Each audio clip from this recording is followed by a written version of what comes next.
During a pre-recording of HGP-TV's Beyond the Surface on Thursday, the Member of Parliament reminded that she too was vilified for statements made on a political show, Politics 101 with Dr. David Hines, for alleged racist remarks she made at that forum, a claim she continues to deny.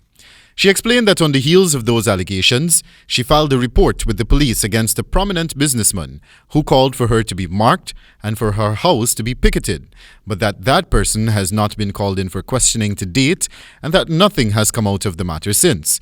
But Ferguson, on the other hand, was promptly arrested for a post she allegedly made on Facebook implicating a senior officer of the Ghana Defence Force of leading a death squad in relation to the government's Regional Security Team initiative. The fact that you have not even bothered to call him for questioning, but based on something you allege a member of parliament has said about heading up an organization, you arrest her and charge her.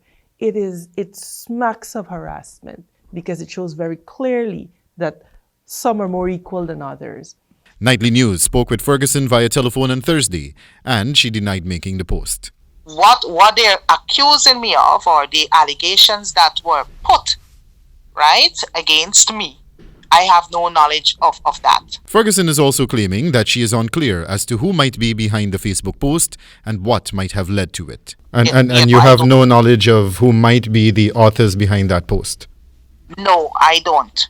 The Ghana Police Force stated in a release on Wednesday that it is informing the general public that Member of Parliament Ms. Annette Ferguson, who was arrested on Wednesday, June 30th, 2021, pursuant to a report received against her in relation to a cybercrime allegation, has been released on her own recognizance after being interviewed by investigators in the presence of her lawyer.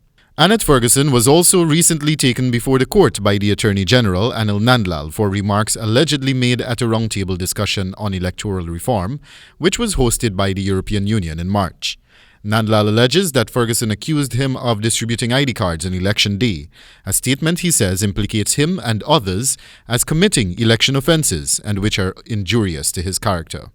He has since sued Ferguson for $10 million and has called on her to prove her allegations before the court. Ferguson was also recently awarded damages to the tune of $20 million in a case she brought against the Vice President, Bharat Jagdeo, suing him for insinuating at a press conference in December 2019 that she was involved in corrupt practices and that she acquired a home she recently built through such means.